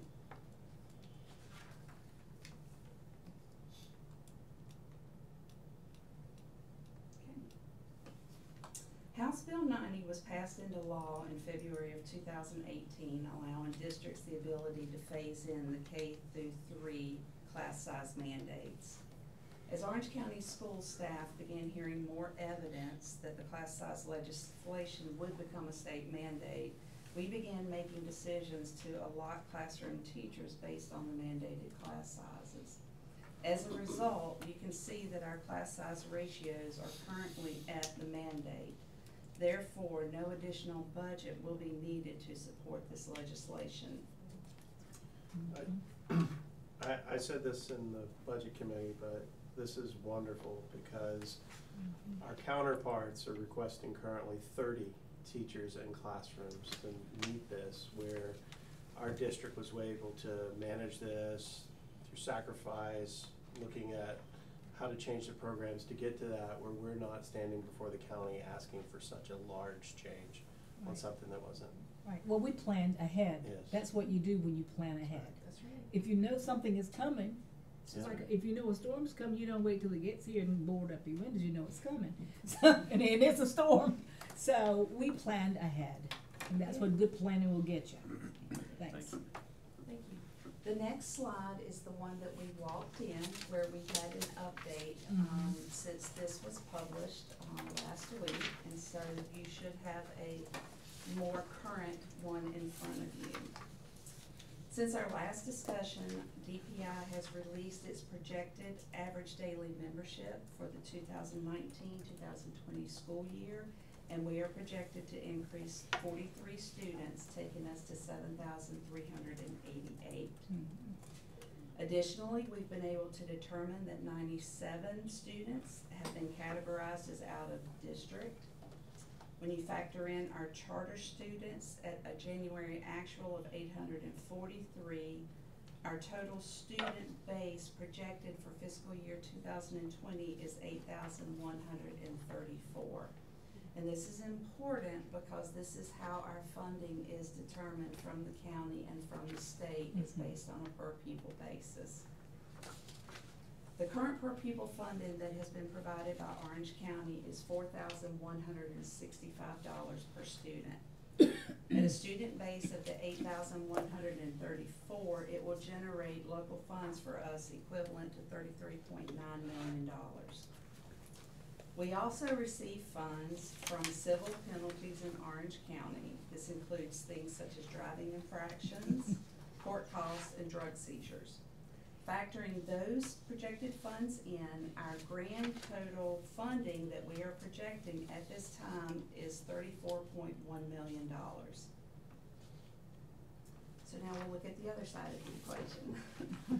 To continue operations at the current level, we are projecting that $34.9 million is needed. This incorporates the universal breakfast and state mandated salary and benefit increases being funded via county appropriations versus fund balance. As a result, our current per pupil funding of $4,165 is $123 short, or $800,000, just to continue operations. The superintendent's recommended local budget includes the following expansion items. Reinstatement of the first 5 work days of the school year for all teacher assistants. This would require an additional $75,000. Converting the frozen literacy director position into a literacy facilitator, enabling more focus on the K through 12 academically and gifted instruction. This will require an additional $100,000. Implementing a recruitment and talent management model, providing tuition assistance to better afford the ability to grow our own talent. This is what we have talked about and received input in regards to tuition assistance to be able, and Teresa just talked about this a little more. previously. This will require approximately $206,000. Incorporating those expansion items in, that brings our total per pupil needed to $4,358, which is a shortfall of our current funding of $193 per student. And I did want to add, and Dr. Wirt, you can chime in too, that the superintendent has been collaborating with the county manager and Chapel Hill Carborough City Schools regarding the equity initiative. It still remains an ask and will go forward as an ask, but will go forward as a separate line item and not part of the per pupil. So I do want to get, not a lot has changed obviously since we met on Friday and it is Monday evening, but I am in collaboration first and foremost with Dr. Baldwin from Chapel Hill Carborough City Schools about where we have opportunities as a community across both school systems to engage in racial equity training and a number of other things for principals and leaders, teachers in the system. So I think there's great opportunity for us to do some of that together as a community, and then there will be some very specific needs that we have as a school system. So still fleshing out that plan. Obviously, we're not in approval mode tonight on the budget, but we'll have more information on that as we continue to collaborate. And then we'll be meeting with the manager this week to understand her strategy around, is that part of her pupil ask, or is that a ask that she wants the commissioners to vote on as a separate sort of standing item that the commissioners can get behind and vote on the equity ask from both school systems. There's a couple other items. Is it okay, Rhonda, now if I touch on those Yes, new absolutely. items that are there? Absolutely. So there were some items that came out of the budget committee last week. As you know, I was sort of given the opportunity to share if there were any other needs that I saw. One of those is, you see on there 2 additional guidance counselors. And I just want to give you some data and information about, you know, just initially where I could see those helping. And this data and information came from Ms. Cobb, the lead guidance counselor, and other counselors that have contributed to that. But I just kind of want to give you a little background. So the American School Counselors Association recommended student to counselor ratio is 250 to 1. There are 3 states in America that meet that ratio.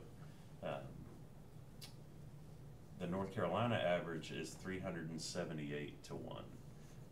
We are under that 378 to 1 as a total school system. However, our model historically has been we've had one guidance counselor at each elementary school, 2 at each middle school, and I believe 4 at each high school. We have gotten to a point, specifically at New Hope and Cameron Park, where we have 1 guidance counselor for 623 students and 615 students respectively at New Hope and Cameron Park. Those schools obviously have very different needs. Just last week I sat down and met with the counselor and the social worker from New Hope, and they articulated to me, they gave me data, and just to kind of give you an idea, right, they identify students based on social and emotional needs. Right now they have 148 students that need to be checked in with every 2 weeks. They have 22 students they have to meet with and check in with multiple times a week. Their guidance counselor has done 300 hours of classroom guidance this year. They've done 381 individual counseling sessions, 123 group sessions. They've made 44 referrals to Renaissance Wellness. They've done 27 suicide assessments, 13 accepted CPS reports, which are Child Protective Services reports, and 66 students that they're providing weekend power packs for food insecurity. So that's just the students that they're able to see between the social worker and the guidance counselor. That's an example of the acuity of need that is at New Hope right now, based on the population that they serve, the community, and the impacts of other factors, both just politically and community factors that are impacting that population and mental health. So that's my case around New Hope for an additional guidance counselor. And I know how each of you feel about this support. I just feel like it's important for me to share this information. Cameron Park has really interesting needs as well. You know, one thing that is often overlooked is that our school counselors are the coordinators of 504 plans in our schools. So And the legislation is changing around 504 plans, and what we're anticipating is a tremendous jump in 504s. And Michelle, certainly I know you have some input on this, that if you have anything to add, but there's just a change in how 504s, basically to really make it very simple, a parent can basically request a 504 and we provide it at that point. It used to require a diagnosis, and is that accurate, Michelle? That is accurate. So what that creates is an additional load, and a 504 in some ways functions a lot like an individual education plan that special education students have. It provides interventions, sometimes modifications on assessments and assignments, and for a counselor to not only be doing their load, but also coordinating 504s. Where we see the highest concentration in 504s in our system is in that Cameron Park, C.W. Stanford sort of zone. So, you know, we have an outstanding, very experienced guidance counselor at Cameron Park, but trying to meet those needs along with over 600 students' needs is very, very difficult. And they're, you know, Cameron Park's, as you know, their demographics are changing as well. You know, we serve a number of students there that we're providing mental health support. We're just a lot of things that historically, when people have thought of Cameron Park, the demographics are changing and the needs are changing. So, you know, initially, if this were to go through as an expansion item, those are the first two schools that I would see as needing that support. They certainly have the highest ratio. You know, we have other schools that are in much better shape. I mean, obviously not meeting the 250 to 1 that the national model asked for, but certainly well under what the state ratio is. You know, I think this could be a long-term phased-in approach. For us to be at 250 to 1, it would require 8 more counselors as a system.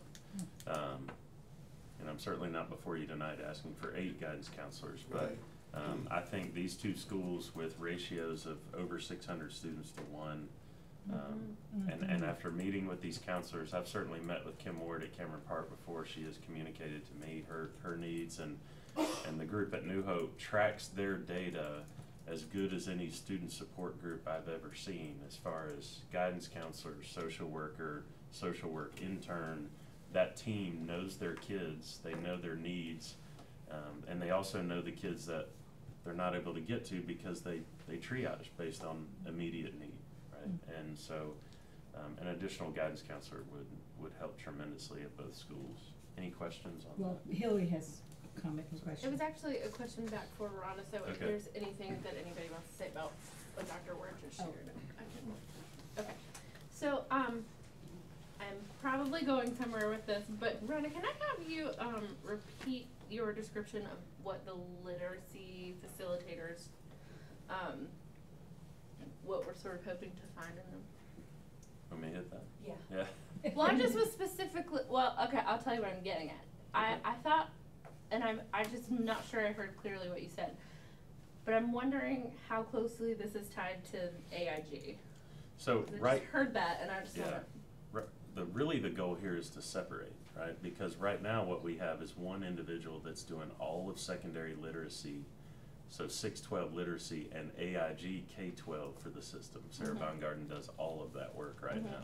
By adding this position, we want an individual that is solely focused on supporting literacy at grades 6 through 12, and one individual that is solely focused on the execution of our AIG plan for the system. So when we talk about equity of resources and we know how few students of color our AIG program serves, I just wonder if it makes sense having a whole position dedicated to AIG versus another person who's serving the rest of the population. I'm just posing this question to you, but that just like rung a bell of concern for me. Yeah, I don't know that I would use the terminology rest of the population, because a 612 literacy coordinator is helping support teachers to support all students. AIG would. Brenda, Okay. I'd like to chime in on this one since I can't raise my hand. Okay, all right, so let him finish his sentence and then you'll come right on in next, okay? Yeah, part of. Okay, thank you. Okay.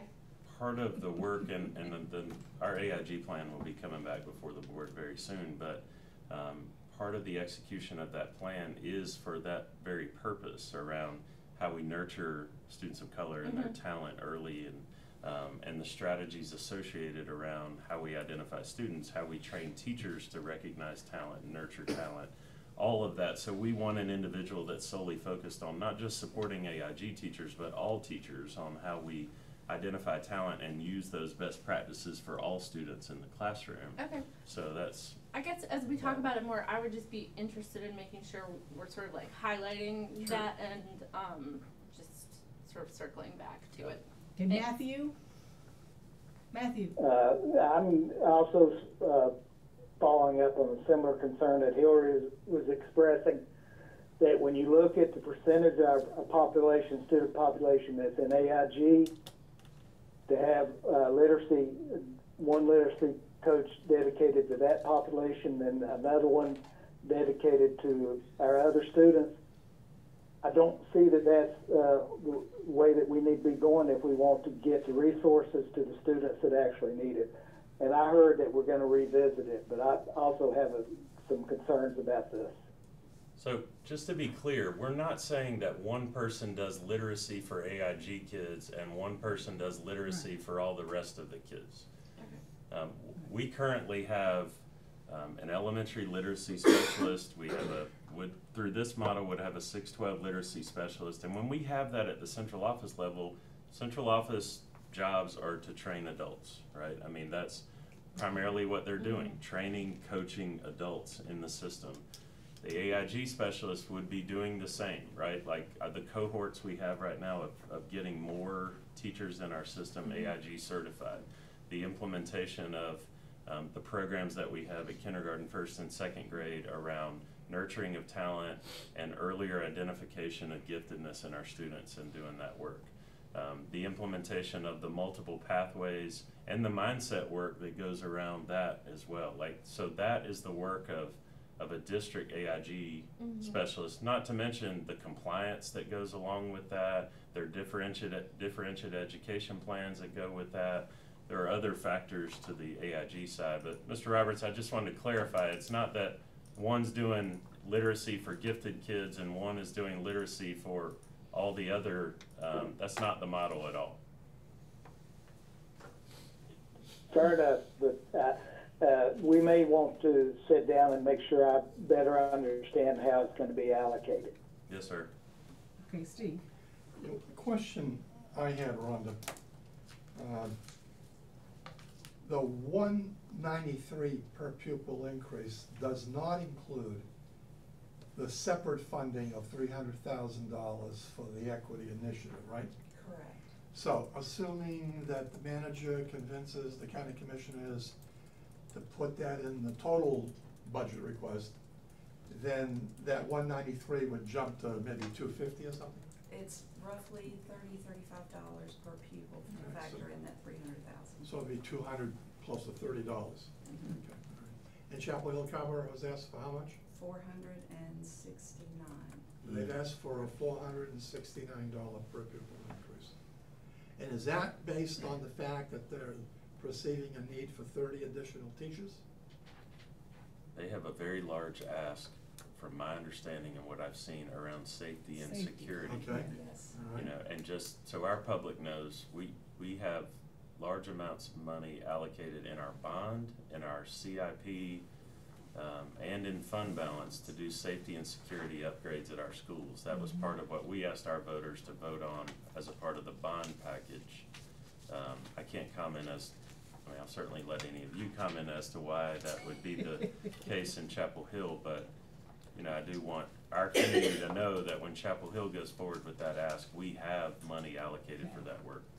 And the follow-up was, picking up on what Dr. Word said a minute ago, this was presented to the Student Achievement Committee, I think last year, with respect to early identification and nurturing of minority children with an end goal of seeing increased numbers in advanced placement courses, IB, what have you, which have been historically low. And looking at some of the efforts that Wake County started about 4 or 5 years ago, and an early identification program of children down in kindergarten. So I think it'd be important to clarify that So everybody understands from the get-go what exactly we're talking about here. This school system has had a reported AIG population of about 16 to 17%. I think that's about right. Is that correct? I think we're a little less than that at this point. What's 14. little? I think we're about 14 right now. Yes. Oh, 14. Oh, that's not bad, because in 1973, it was about 16, 17%. But that was another issue, because that was another way of creating a classroom setting that was appealing to the eye for some people. I'll be that circumnavigating about all of that stuff. So, to explain to people what we're talking about here, because I was confused also. Ms. Baumgartner has a full plate. Yes, sir. In what she's trying to do. Yes, sir. And you guys are trying to separate out some of that stuff to make it clear. But I think in order to have clarity, I think we need to spell it out. Okay. And the other thing I was gonna suggest is, when you spell out to the county commissioners, this, you know, it would be nice if they wanna give us more money, okay, than even the $230 per pupil increase. I'd like to go on record and say, I'd like to see us reinstate even more teacher assistant workdays than the 5 we have right now. Because we had a total of 14 that we lost, right? But as we learned the other day, we really didn't lose that money because it was federal money and it just got reallocated, right? No. Only for a small Only number. for a small portion. Well, it was $85,000. That's a pretty significant portion. In my budget, that's pretty big. My personal home budget, I don't have $85,000 that I can reportion right now, or anything. I wish I did. I would like the opportunity to talk to that a little bit more in the next slide, because Oh, really, okay, all right. you That's know. good. That's a good lead into the next slide. Okay, good lead-in. Can I just add, there's one other expansion item we haven't discussed that we discussed in budget committee. So Right, for the right. purpose of the whole group, I did bring forward the notion, and Dr. Halkiotis confirmed that about 20 years ago, we had a position in the district that oversaw custodians and the work of custodians in the system. Right now, that responsibility falls on our assistant maintenance director. He is also the individual that is front managing the majority of our major bond projects right now. So there is a need. We have gotten very lean in our maintenance department. There is a need for a lead custodial manager, supervisor that does a variety of things. Certainly is monitoring the work of our custodians, onboard and training new custodians, you know, just managing the day-to-day to that, which is very much a full-time job for an individual, and Nick is finding a way to balance both right now. So you can see how we've estimated the cost for that position. Any questions? Now, we want to get the next slide and the explanation. Okay, yeah. It had been expressed and interest in reinstating the 14 teacher work days, in particular for the exceptional children teacher assistants only. So I'm going to take a little bit a minute to put that out there, and I hope to be able to talk more about what Dr. Halkiotis was referring to. Currently, there are 42 teacher assistants that support the Exceptional Children's Program. 22 are at the elementary level and 20 are at the secondary level. And this includes 6 one-to-one teacher assistants. The pre-K program currently has 6 teacher assistants. As you can see there, we've costed out the total cost just reflective of reinstating all 14 days for this population. So if we went forward with restating the 14 days, that would amount to $121,450. Now, I want to argue that the local impact would be $121,450. This is because the federal funds that were freed up as a result of the TAs not working the 14 days, they were able to minimize the impact on the local budget of the state and salary mandated increases, as well as free up funds for some professional development and equipment purchases. So even though the federal funds, these TAs are paid from federal funds, if we reinstate those teacher work days, that impact I can argue would be the full amount of those costs reflected there. As you recall, you know, when the state mandates salary increases to our employees, we just don't give it to the ones that they give us money for. The federal government does not give us more money to when those state mandated increases come down. So we have the same amount of money that we have to use to fund those salary and benefit increases. Well, typically, a lot of times that does fall on the local fund to fund that. But by these 14 days being freed up in the federal budget, they were able to minimize the impact to the local budget as a result. I get it, yes, sir. So, well, I was just seeking clarity. Got Okay? it. I appreciate the opportunity. Well, what I'm saying is this, I, as one person on this board, should we experience this thing we used to call a windfall? If the school system benefits from some additional money, and that's happened. If you look at the budget request, it has happened historically. We might get more money than we actually asked for from the county commissioners. You're gonna be great lead-ins to the next slide. I know, well, this is like mental telepathy here, right? All I'm saying is it would be a wonderful thing to bring back our teaching assistants, is what I'm trying to say. Because that was the most serious impact we had in the budget last year. We cut, in effect, cut people's salaries in a specific group, i.e. teacher assistants. Yes, sir. So are you about to go to a different slide? All right, so I have a couple of questions that I want to get clarity on because we've had some questions in the budget committee and we haven't had our legal counsel in there to give advice. And what I'm going to be referring to is something that was shared with us about the actual TAs that actually utilized these work days and actually attended. One interesting number is the TAs that actually worked past the 5 days is 38 or 37 TAs. The total number of the EC teachers just happens to be 38. But the question I have was, there was concern from the staff about having a contract that would treat the teacher workdays different. So the question I have is, it's not clear to me why we couldn't create a contract that says something to the effect of workdays are optional, but attendance is required for benefit.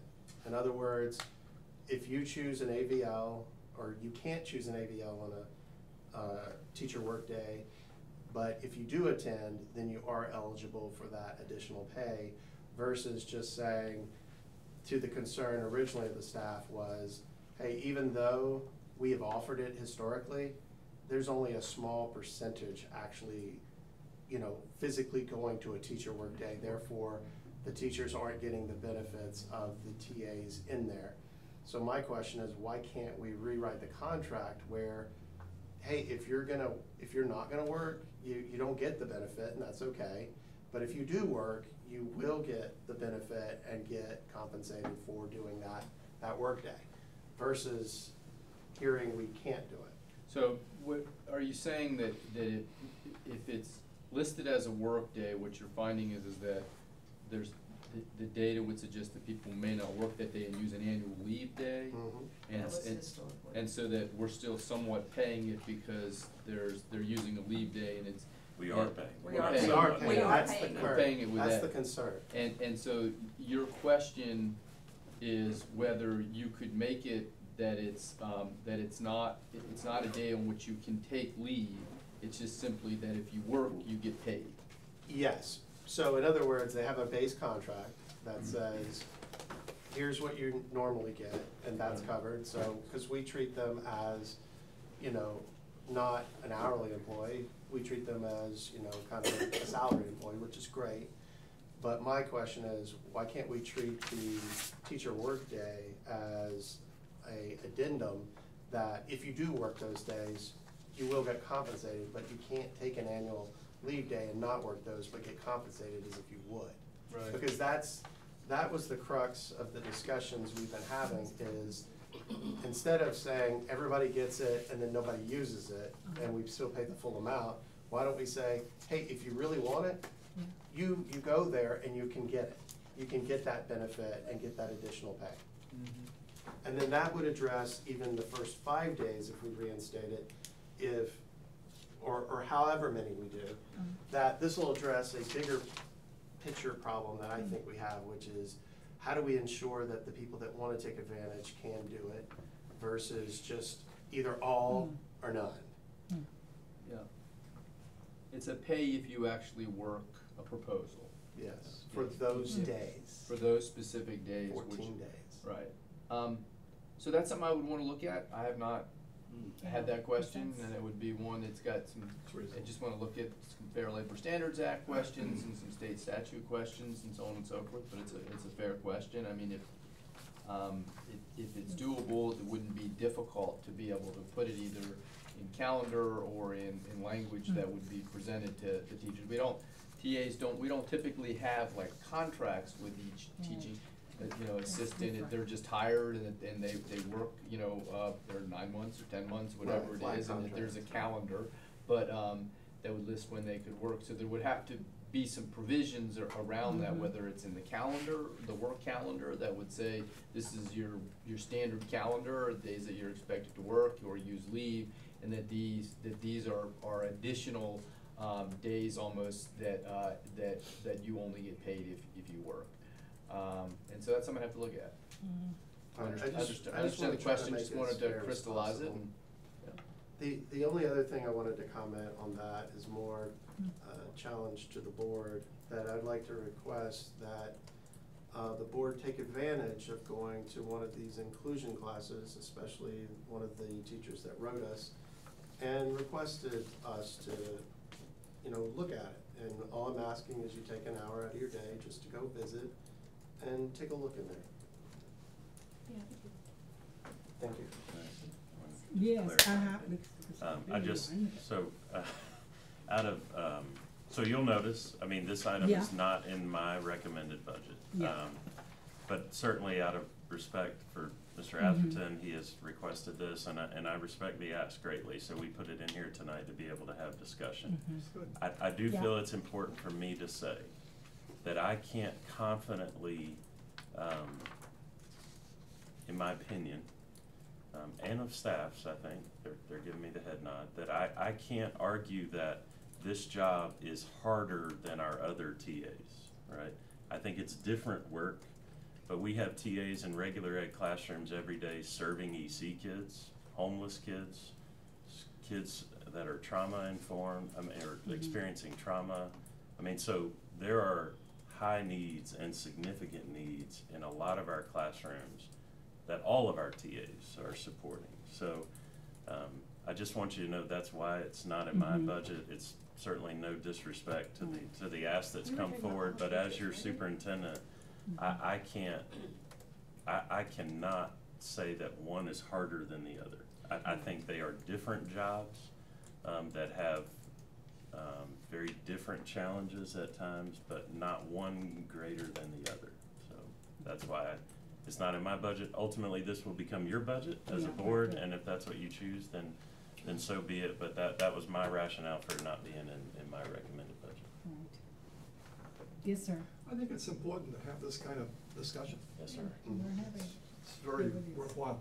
Right, and I recall, I think it was Hillary who said, students with certain, well, you just said it, there are students with needs, other needs in our schools that we have to address, especially at New Hope. You went through the statistics from New Hope at our meeting. I'm sorry. No, you go on. I think what's interesting about Will's idea that he just presented that we haven't heard before now is that would be sort of open to any of our TAs. I think is what he was proposing. Yeah, there's so two it wouldn't be choosing between. Okay.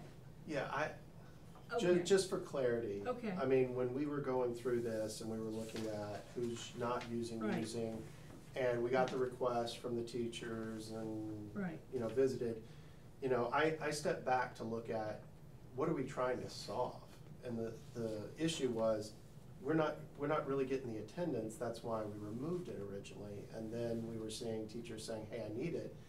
But I think this new approach, if possible, can can at least running it through the water 1 year, we can see, well, how does this actually work in practice, right? Is this going to be something long-term? And the only other thing, like I said, well, to continue on with that is, you know, we just went through the state of, you know, human resources and saw that EC is kind of the highest need area, and I think that pipeline is important. And the second is, like I said, I think it's good perspective, regardless of what we do, is to go to one of those classrooms and just watch, right? That's all I'm getting at. Thank you. Consider. I think Will's idea is very intriguing, and I guess the thing that I'm wondering if would be a challenge is budgeting for this, because we don't really have a good sense. The previous version where you take leave, it's not like an opportunity to sort of increase your income, but it could be that lots of TAs are like, yes, an opportunity to increase my income. I'm gonna go on all the teacher work days, and then we run out of budget or something, so. Yeah, I think we would still budget for the max, right? But That would be my recommendation. Exactly. Is that We don't budget budget. for the full Right. amount, because I would have no indication to know. You wouldn't I would have a have to clue. pick the most conservative worst Right. case scenario. Right. Which would be 250,000. Yeah. Wow. And I will say too, Will, I put my time in the classroom once a week, 4 hours a day. So, just so you know. yeah, I'm just asking for the inclusion part, the inclusion class. Well, I've been to one, I've had a student too, so I just want you to know that I walk the walk, I know, not for just 1 hour. All right, next. Yes, well, next, what I wanted to provide you is a reference based, for what the per pupil funding has been, the increase has been historically from Orange County, for Orange County schools. And again, right now, the superintendent's recommended local budget includes a per pupil increase of $193. And as you can see historically, I won't read through it, what the county has actually given us over the years as a per pupil increase. Final piece of the budget surrounds fund balance. For the 2018-19 school year, the board approved local fund balance appropriations totaling $2.1 million.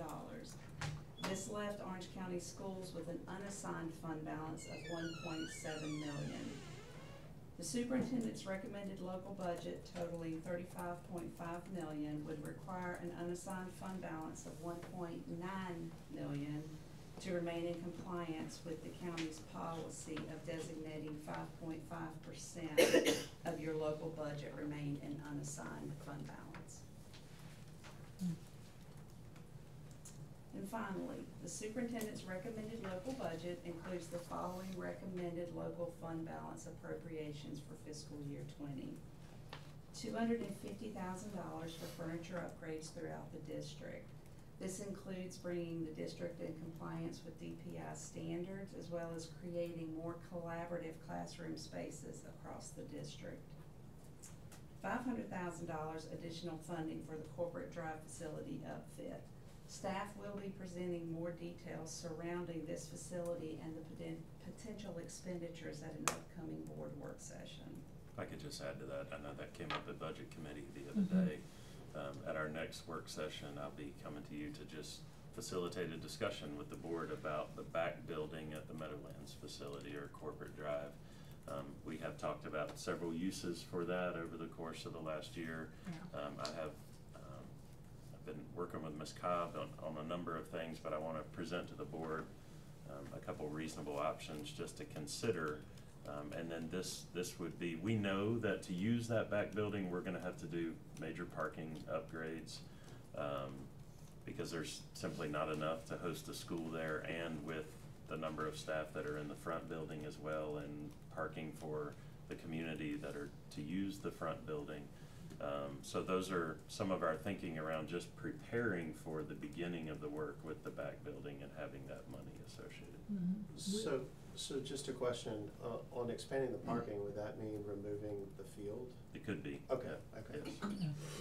We know that's gonna be an expensive project, right? Right. Impervious service, all of those things will be a part of that more than likely, so, anyway, just trying to prepare for that. Yeah. Before we're thinking. And finally, $155,000 appropriation for the environmental enhancements to support mowing and snow removal. And this concludes my presentation. Okay, well, we have a couple of questions and comments. Stephen? Yeah, just a quick comment. Mr. Seth Stevens made a presentation to the Budget Committee on Friday, where I believe you stated that it's Orange County Schools and Chapel Hill Carborough may be the last two remaining LEAs in the state who aren't really out there doing some of the work that NCSPRA, did I pronounce that correctly, the School Public Relations Association group does. And I would like to see, if we do have a windfall, to look at using some of that windfall to join the 21st century. And because when I see some of the work that some of these small and I think relatively poor school systems are doing by getting in some outside help, then we are in one of the top 10 wealthiest counties in North Carolina, and we should be able to do some of that too. If we want to, and I think we all do, effectively communicate our message about what we're all about, we need some help. We've got a very limited staff around here that can't do all this stuff. We've already stacked up demands on a number of people, and we need to look at what we can do in that particular effort. So I'm just planting that seed too. So if you see windfall, you could be thinking of a couple of things. Yeah, actually, if I could say, I think Rhonda and I have worked on that. Mr. Stevens gave, I think Chapel Hill's budget is roughly $20,000. Mr. Stevens feels like that's a pretty large contracted services budget for this work, but Rhonda and I both feel like that a budget of $10,000 to $15,000 is something that we can do within our current budget based on. Well, I would vote to do that. Right. Right, and that would cover the content management as well? Yes, Or he said, So I've already allocated funds for the shift on the content management of the going to a third-party provider. Okay, I just want to make sure Yeah. the contracts about. Yeah, we're covered on that. It's, what we're talking about with contracted services would be contracting out the creation of materials, videos, that sort of thing. And we feel like we can do that within our budget. Okay. Yes, sir. So Dr. Wirt, you had mentioned earlier on the per pupil funding was about, how much is Chapel Hill looking at? Their total was $469 is their ask that includes continuation and expansion. So looking at and my understanding is I've mainly looked at our side is that the county allocates exactly the same.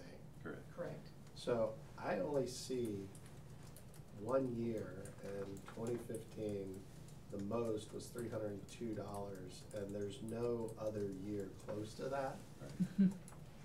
I mean, that number just sounds like unattainable from a standpoint of allocations for us, for them to get 400 and us to get 400. So it's going to be something significantly less. I mean, based off this, is that your feeling as well? That is our feeling. I mean, Okay. Certainly in our discussions with the county, there's not a windfall of revenue right now. Right. We feel like our ask from a continuation and even an expansion is a more realistic number for the commissioners to consider. There are many at this table that know more than I, but there have been years where Orange County came in much lower than Chapel Hill and benefited from a number somewhere in between the two. But I just think for Rhonda and I have felt all along that we wanted to ask for what we needed, but we wanted to stay in a range that we felt like was going to be a realistic number for the commissioners in a time that we know they have needs or a lot of needs across the county. Okay, thank you. Yes, sir. Do we have any additional questions for Rhonda, Ms. Ragg? You've done an outstanding job. I really appreciate all of the work that you put into this. It made it much easier to comprehend. Appreciate your feedback. Yes, sir, Dr. Just one comment. What I really liked was the simplicity. Yes. Easily understood by everybody, okay? I just think that's critically important when dealing with elected officials and the general public. You need to have something people can understand. Right. And you're ending it with those wonderful little building blocks on the fund balance appropriation. Yeah. I like it. I know, it was easy to understand, and I really need that. I mean, yeah, because Very it's good. really different from my budget at home, as you alluded to. All right, so, Mr. Attorney, do you No have a- report, thank you. Oh, Oh, thank you. man. Oh, okay, well, what All right. I will entertain a motion. Motion to adjourn. Second. All in favor? Opposed? Oh, we are out of here. Goodbye, Mr. Roberts. He's gone. I'm emulating you. Role model on no report. No report. I said he's emulating. I'll talk if I gotta say something.